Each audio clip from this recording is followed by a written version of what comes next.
Namaste. Hello and a warm welcome. Welcome to Akankssha's YouTube channel Multidimensional Soul and this audiobooks and talk series dedicated to Akankssha's son and spirit guide Arnav. If you have not yet subscribed to this channel, do subscribe, like and share this knowledge and wisdom. Do share your experiences in the comments. What resonates with you the most? What insights do you receive from these teachings? Let's keep this energy of knowledge and wisdom flowing as the energy loves to move, and this is an energy exchange. Resurrection, renewing and transforming your body, mind, and spirit. By Paramahansa Yogananda.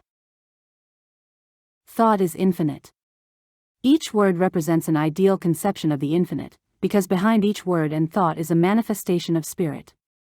Many waves of thought are dancing in the waves of consciousness, but behind that, there is the great unceasing ocean of truth. Our thought expressions are waves of this ocean of understanding. What is the meaning of resurrection? To live again. To rise to renewed life. What rises again, and how?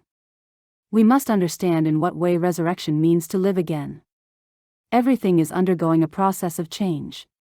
These changes are either detrimental or beneficial to the object that changes. For example, if I take a dirty glass and strike it on the floor, it will be changed, will it not? But this change will not be beneficial, it will be harmful to the object. However, if I wash the glass and make it shine, that change is beneficial. Resurrection means any beneficial change to an object or to a human being. You can resurrect your old furniture in the carpenter's or upholsterer's shop. You can resurrect your house through the help of architects. But we are talking of resurrecting the human body. In this context, resurrection means any uplifting change. You cannot remain at a standstill. You must either go forward or backward. That is a great and inspiring truth, that in life you cannot remain stationary.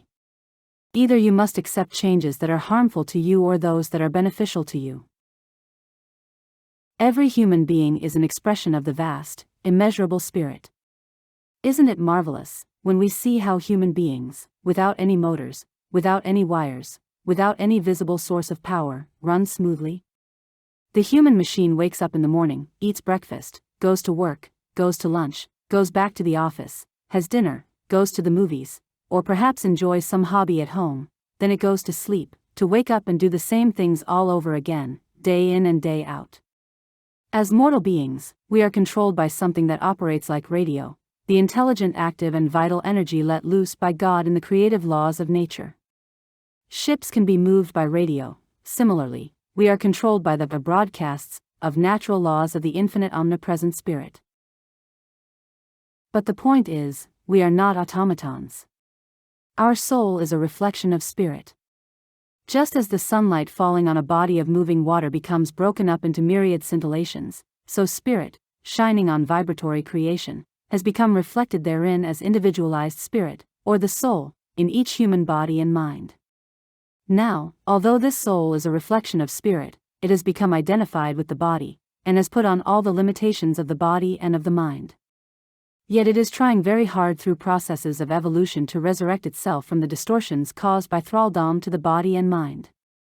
But it is easier said than done, isn't it? Resurrecting the reflected soul image signifies taking it away from the distorting restlessness of body consciousness and reuniting it with the original all-pervading undistorted light of spirit. Theory and practice. There is a story that when a certain charismatic preacher met God in heaven, he said to him, "Don't you remember me? I introduced you to crowds in big halls and sent them up to heaven by the carloads." Then God said, "You sent them all right, but none arrived." Sometimes we pray theoretically, and we think we are resurrected from our blemishes, but it is only imagination. The facts of our words and actions prove something different. Resurrect yourself. Resurrection must take place not only theoretically, it must occur practically. Even theoretical prayer is better than nothing at all, but sometimes it is a detriment to practical understanding. Let us study first about mental resurrection. In the beginning of life, the soul plays with the body instrument, gradually it becomes the slave of the body. Hence we must learn to live a life above the physical plane. Mental development is a product of physical development, or evolution. We find, according to natural evolution, that the soul resurrects itself to the plane of intellect or the plane of prosperity, manifesting the unique endowments of human beings, and then rises to the plane of spiritual realization, which gives a meaning to all prosperous development and intellectual attainment. Intellectual attainments are undoubtedly helpful, all good things help. Gradually, we understand the way to resurrect the body into the spirit, by spiritualizing the body and mind to become fit instruments for the expression of spirit. Resurrection means to free the soul from the cage of ignorance, to uplift and release the soul from the bondage of mortal consciousness. Human life is sometimes very beautiful, but one who is attached to it is like a bird of paradise in a cage. You open the bird's cage, but because of attachment and habit, it may not want to fly away. Isn't it a pity that the bird does not want to go out into the boundless freedom whence it came? Yet it is afraid. We also, feeling ourselves slipping out of body consciousness in deep meditation, may think, will I slide into the infinite and never come back?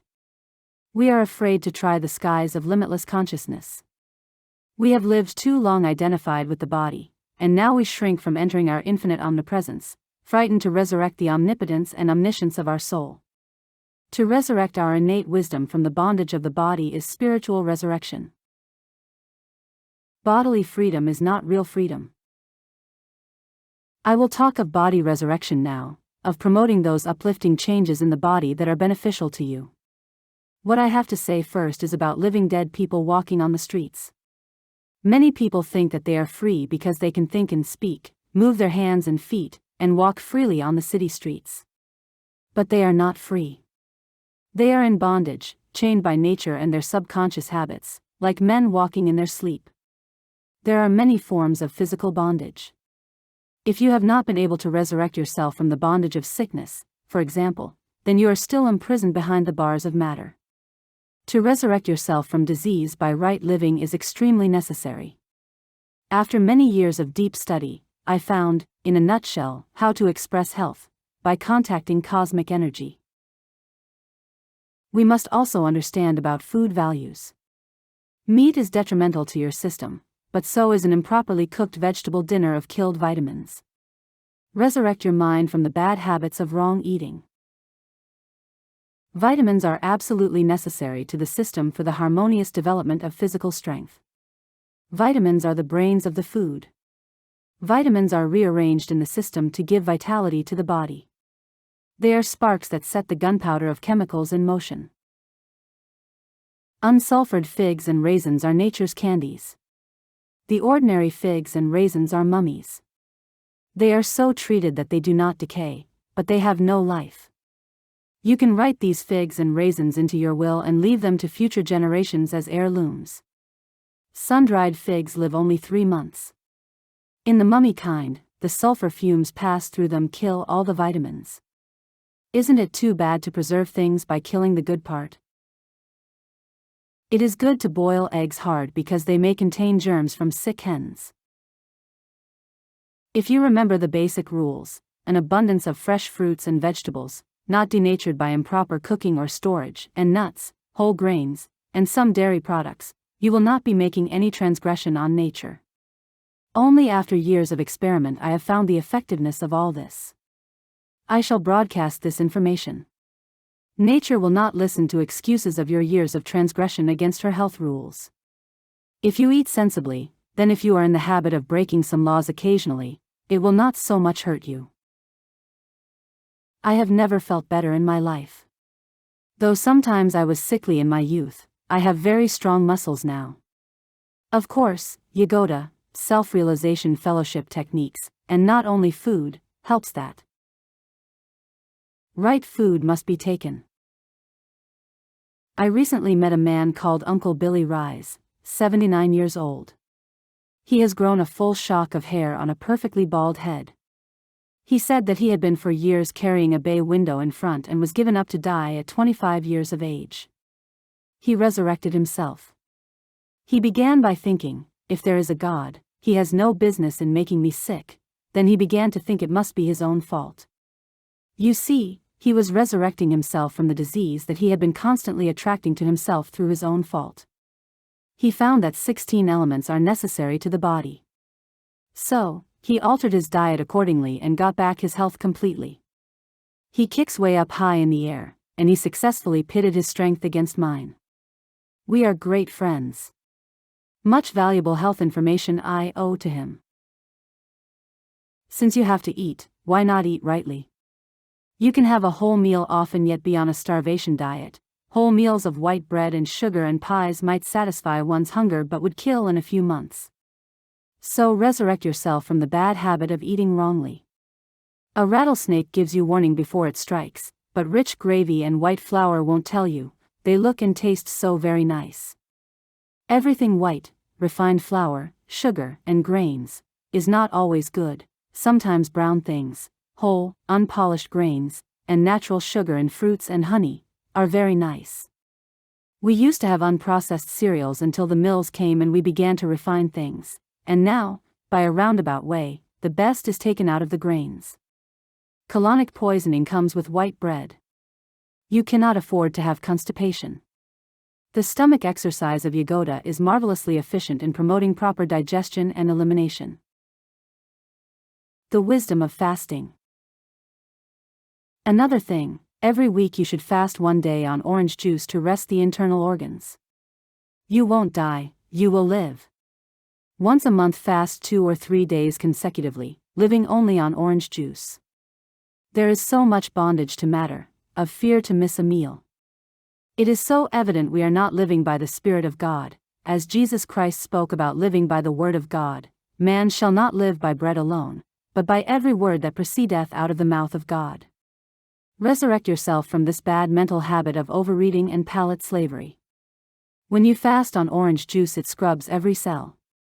At least once every month you should give a thorough house cleaning to your body by fasting. Do not let poison accumulate in your system. When you suddenly become sick, you hasten to pray to God for healing. Don't let yourself get sick. The greatest way to maintain health, and the simplest, is to fast on orange juice 1 day every week and for 2 or 3 days consecutively once a month. Resurrect your soul from the hypnosis of bad habits in eating. You must do lots of resurrecting in order to get to God. To make the body spiritually fit, not only right eating but moderation in all things and sunlight and exercise are just as important. Resurrect yourself from the consciousness of disease. Then comes the question of resurrecting yourself from the consciousness of disease. That is more important than trying to use even meditation or physical means to seek a remedy when you are sick.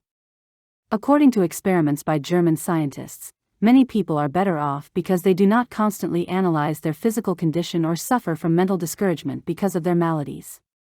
There is a close relation between the mind and the body, so destroying the consciousness of disease is vitally important. Many times diseases have left us, but our consciousness of disease brings them back again. While meditating late one night, a certain saint saw the ghost of the dread smallpox disease entering the village where he lived. "Stop, Mr. Ghost," he cried. "Go away. You must not molest a town in which I worship God." "I will take only 3 people," the ghost replied, "in accordance with my cosmic karmic duty." At this the saint unhappily nodded assent. The following day 3 persons died of smallpox. But the next day several more died, and each day thereafter more villagers were overcome by the fearful disease. Thinking that a great deception had been played on him, the saint meditated deeply and summoned the ghost. When it came, the saint rebuked it. "Mr. Ghost, you deceived me and did not speak the truth when you said you would take only 3 people with your smallpox." But the ghost replied, "By the Great Spirit, I did speak the truth to you." The saint persisted. "You promised to take only 3 persons, and scores have succumbed to the disease." "I took only 3, said the ghost. "The rest killed themselves with fear." You must resurrect your mind from the consciousness of disease, from the thought of disease. You are the invulnerable spirit, but the body now rules the mind. The mind must rule the body. Then the body will not accept suggestions of environment and suggestions of heredity. Wrong ways of living on the physical plane have been handed down to posterity from our original ancestors who succumbed to mortal delusion. Often diseases appear only because you have stimulated the consciousness of disease inherited from your forefathers, and thereby reinforced your susceptibility. You should always remember that if spirit were to withdraw the intelligent, radioed energy that activates creation, you would drop dead, just like a bird that has been shot. Despite all your prestige and all your money, you could not live. You must give the whole credit to God, remembering that you are living directly by His power. Resurrect yourself from the consciousness of physical disease. God did not create disease. Resurrect yourself from the disease consciousness that has been handed down by your forefathers. Do not mind difficulties, be unafraid. These are the truths that have been preached in India from ages ago. Truth that shall make you free. Then comes resurrection from our mental habits. The silkworm weaves threads around itself into a cocoon. Then, before it develops wings and slips out of the cocoon, the manufacturer gets hold of it, and the silkworm meets its death in its self-created prison. We all are similarly entrapped. Before the wings of spirituality grow, we foolishly weave threads of fear, worry, and ignorance around ourselves until disease and death come and destroy us. We find ourselves in bondage created by ourselves. What is most destructive? Our own misguided thoughts, our own wrong ways of living, thinking indiscriminately and then acting on it. We must resurrect ourselves from spiritually deadening anger thoughts, from the thoughts that engender selfishness, from the clamor of inharmonious living. Let the dead bury their dead. Many people think they are awake, but they are not. Mostly they are walking dead. You have heard of people walking in their sleep, crying, fire, or lecturing. Most people are like that. I don't mean Yogoda students or those who are living the life of truth. Jesus said, "Let the dead bury their dead." One was to be buried beneath the earthly sod by one who was already buried beneath the soil of ignorance. You should help to resurrect those who have buried themselves under their wrong living. In order to do that, you must be able to smile from your own resurrected soul. Not a smile like this, "I am delighted to meet you," not that kind of smile. When you smile when God smiles through the heart, through the soul, and when the soul then smiles through the heart and the heart smiles through the eyes, then the Prince of Smiles is enthroned beneath the canopy of your celestial brow. Let no rebel hypocrisy ever destroy it. Smile though the storms of suffering shriek around you. God knows that it is because you are beclouded by self-created ignorance that you are tossing on a sea of trials, unable to see the omnipresent Spirit pervading everything. He knows that you are adrift in the little bark of your life and must battle the storms around you. But He also knows that you are moving toward Him. When trials come, pray to the Father, "I have launched my boat on a dark sea, but I have heard thy call. I know that thou knowest I am coming." You must battle, even when the hands seem to break. You must battle, you must not give up. Then, when the clouds will vanish and the life of happiness and prosperity will be back again, you will forget your trials. Trials do not come to destroy you, but to help you appreciate God better. God does not send those trials. They are of your own making, the effects of conscious or unconscious actions in the past, somewhere, sometime. You must blame yourself for these, but do not, as a result, allow yourself to develop an inferiority complex. All you have to do to overcome your trials is to resurrect your consciousness from the environment of spiritual ignorance. Ever affirm, "Heavenly Father, I know that thou art coming to my aid, and that I will see thy silver lining haloing the dark clouds. In this tumultuous sea of trial thou art the pole star of my shipwrecked thoughts." What are you afraid of? You are an immortal being. You are neither a man nor a woman, as you may think, but a soul, joyous, eternal. Do not identify your immortality with human habits, they are your deadliest enemies. Even as Jesus could manifest His love and say, when sorely tested, "Father, forgive them, for they know not what they do," so should you become able to forgive others, even in the midst of exacting trials, and say, "My soul is resurrected. My power to overcome is greater than all my trials, because I am a child of God." Those who receive God are those who develop their mental powers by serious application of spiritual laws. When your mental powers expand, your cup of realization will become big enough to hold the ocean of knowledge. Then you have resurrected yourself. Give and forget. Resurrection was celebrated last Easter, honoring Jesus, whose life was such a great example. People to whom you do good may turn around and slap you. Expectation of recompense for doing good is meanness, is littleness. Give and forget. If your neighbor slaps you, just say he does not know any better, but don't say it loudly. Resurrect yourself from the littleness of life, the little things that disturb you. Do you ever think that you have been completely unsettled by circumstances, ruffled, shattered, whipped, lacking power? Banish such thoughts.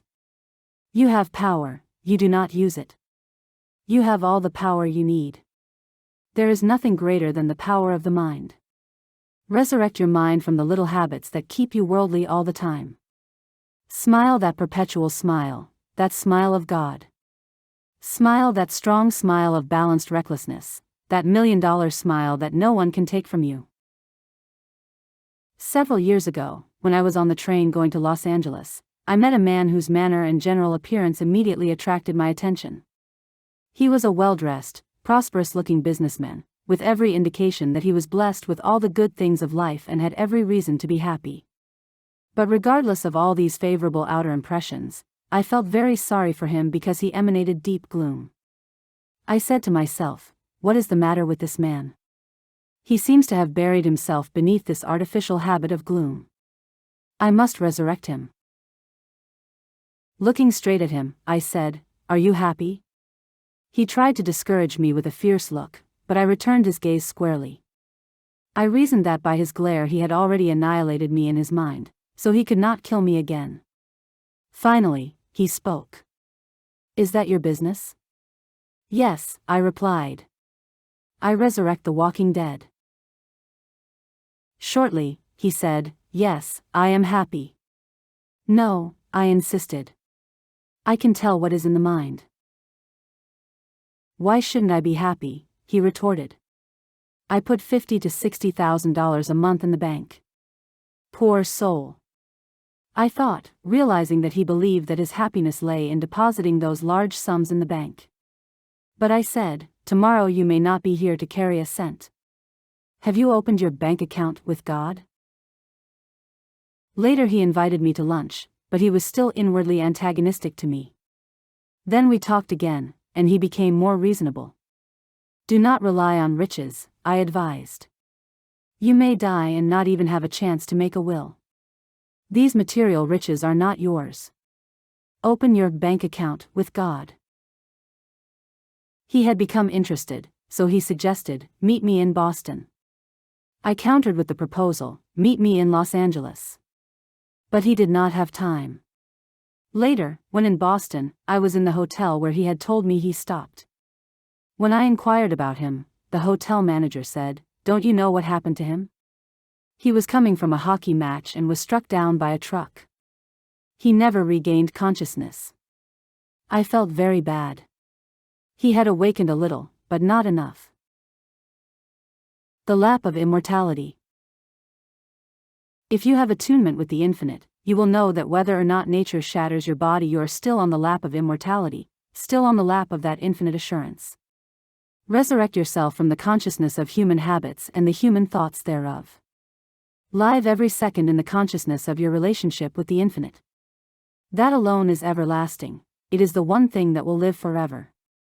This I say not to frighten you, but to quicken your understanding, to quicken your efforts, so that you do not keep your soul buried under a false satisfaction.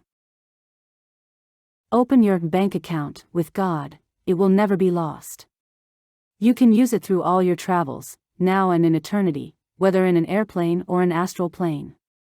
You should say to yourself, "From star to star I will fly, whether on this side of eternity, or the other side of eternity, or whether surging through the waves of life, from atom to atom, flying with the lights, whirling with the stars, or dancing with human lives, I am an immortal. I have resurrected myself from the consciousness of death." Resurrect yourself from anger, from melancholy, from failures. You must succeed to know that you are God's child. Success is not limited to spiritual matters. Success must come in everything.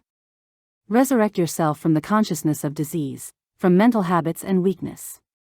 Have a strong smile that will never be shattered by the trials of your circumstances. Spiritual resurrection. Then comes spiritual resurrection. Spiritual resurrection means metaphysical relaxation, to withdraw the consciousness from the tenacious habit of identification with your body. In meditation, you release yourself from identification with your mental body by stilling the restless sensory mind. You must similarly relax the life force from the internal physical organs and thus do away with body consciousness. In that relaxation of your hold on body consciousness, you become free, your soul nature is revealed, and you know that you can live without the body though living in the body. It is separate. Resurrection is not a change that takes place only after death. You must resurrect yourself while living in this body. You do it every night in sleep, which is unconscious resurrection. You must learn to do it in meditation, which is conscious resurrection. There were saints in India who, having entered a death-like state, were buried, and later disinterred and brought back to life and consciousness after several days under the ground. They have proved that resurrection of the body is possible. St. Paul, St. John, and other of Christ's disciples knew also the spiritual science of conscious relaxation of the life from the body in meditation and restoration of it at will. St. Paul thus declared, "I die daily." To do without food and still live is another kind of conscious resurrection. The resurrection of Jesus Christ is different. It is higher still. This higher resurrection means you understand creation, how to free the soul from the bondage of ignorance, the great delusive power of Maya. We have no physical existence except in the universal sense. The body you see is nothing but materialized energy. How could energy be sick? Sickness is a delusion. But simply saying that it is delusion is not enough. If in a dream you strike your dream head on a dream wall, you will have a dream skull fracture. Wake up and you are healed of your dream injury. Yogoda teaches that only by contacting God can one see that God has become the universe, and that the human body, and all things else, are not but a mass of condensed energy, and energy is frozen cosmic consciousness, or God. We should not call it mind. Mind is different. To say that everything is mind is incorrect. It is cosmic consciousness that causes us to be aware of different things, to have a consciousness of so-called matter and a consciousness of spirit. I have written plainly in my scientific healing affirmations why it is we do not see spirit in matter. Jesus Christ had the power to see it. Resurrection means not only to resurrect body and soul to another sphere of existence, as did Jesus, but to change the atoms of the body, as well as to spiritualize them and release them along with the mind. Everything, skin, hair, eyes, is nothing but frozen energy and frozen consciousness of God. When Peter cut off the ear of the centurion, Jesus restored it. How? The atoms obeyed him, because he knew that the atoms were controlled by the consciousness of God. They do not obey you because you are not attuned to that controlling power of cosmic consciousness, which is holding this flower together as a flower. You have the illusion of matter as a solid reality. By meditation you will be able to separate the soul from the illusion of the solid body. You will know that the cosmic golden cord that binds the atoms is the tender consciousness of spirit. It is with this cord that he binds the atoms to become the flower, or the human body. He takes myriad electrons, like a child modeling in clay, and throws them into eternity to become stars or universes. Imagine how very little we are to him. I think nothing more than bacteria. Though we are so very small, yet as souls made in his image we are very big. A little story, about bigness. We think our accomplishments are marvelous, but they are not so big to God at all. One day I saw a tiny ant crawling up a snowy mound of sand. I said, to the ant, this must be like scaling the Himalaya mountains. The pile no doubt seemed gigantic to the ant, but not to me. Similarly, 1,000,000 of our solar years may be but a moment in the mind of God. We should train ourselves to think in grand terms: eternity, infinity. The crucifixion of self-sufficiency.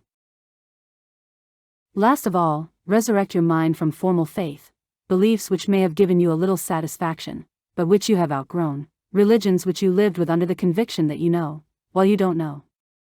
The greatest crucifixion of the soul is the crucifixion by the arrogant self-sufficiency of the ego, thinking how wonderfully big and wise we are. Your soul must be released from bondage to the littleness and limitations of the body and the suffering that the body is subject to. When you think of the devastation of disease, you think it an injustice of God, but know you are immortal, not to be crushed by mortal lessons, but to learn and manifest your immortality and smile. Say, I am immortal, sent to a mortal school to learn and regain my immortality. Though challenged by all the purifying fires of the earth, I am the soul and cannot be destroyed. Fire cannot burn me, water cannot wet me, breezes cannot wither me, atoms cannot shatter me. I am the immortal dreaming the lessons of immortality, not to be crushed, but to be entertained. In the dreamland, sickness and health are the same, prosperity and failure are the same, only dream imaginings. But surely, a dream of prosperity is better than a dream of failure. So if you have to have dreams, why not have good dreams in this life? If you have too many bad dreams, you will be very busy crying and not have time to know that it is all a dream. Far better are the dreams of health and prosperity and wisdom. Never acknowledge defeat. Resurrect your soul from all dreams of frailties. Resurrect your soul in eternal wisdom. What is the method? It includes many things: self-control, proper diet, fortitude, an undaunted mental attitude, and relaxation of the consciousness from body identification by faithful daily practice of scientific concentration and meditation principles. Refuse to be defeated. Do not acknowledge defeat. To acknowledge defeat is greater defeat. You have unlimited power, you must cultivate that power, that is all. Meditation is the greatest way of resurrecting your soul from the bondage of the body and from the shackles of all your trials. Meditate at the feet of the infinite. Learn to saturate yourself with the consciousness of God. Your trials may be heavy, may be great, but the greatest enemy of yourself is yourself. You are immortal, your trials are mortal. They are changeable, you are unchangeable. You can unleash infinite powers and shatter your finite trials. Two frogs, one a big one and the other a small one, fell into a pail of milk. The sides of the pail were shiny and smooth, too slippery and steep for the frogs to climb out. They were battling to stay alive, but every time they lifted their mouths to catch a little oxygen, down they went. They paddled around and around. After a while, the big frog gave up and drowned. But the little frog said, "Life is too sweet. I don't want to die. I will keep paddling no matter if my little feet fall off." So it was battling for hours, when suddenly it found something solid under its feet. The milk was churned to butter. Out jumped the little frog. That is just how life is. After battling adversities insufficiently like the big frog, if you give up you deserve to succumb to your troubles, but if you keep on battling with determination, your difficulties will be overcome, some answer from the infinite will emerge and you will hop out of your troubles. Be like the little frog. By all means keep battling. Determination.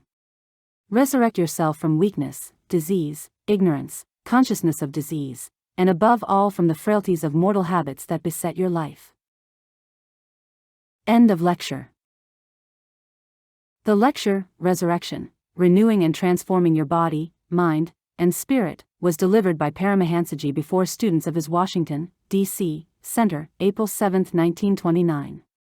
This chapter is a part of the book Journey to Self-Realization, which is the third in a series of anthologies of Paramahansa Yogananda's collected talks and essays.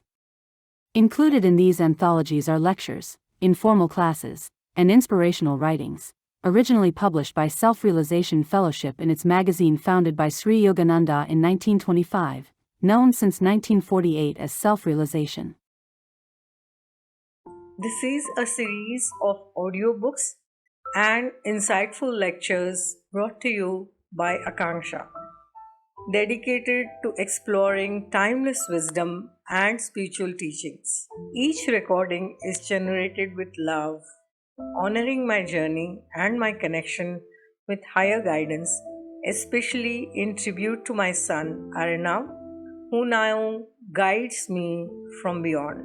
May these words awaken the divine love within you, bring you peace and inspiration on your own path, and may divine light within shine bright. May whatever merit arises from these readings be for the benefit of all sentient beings. Namaste.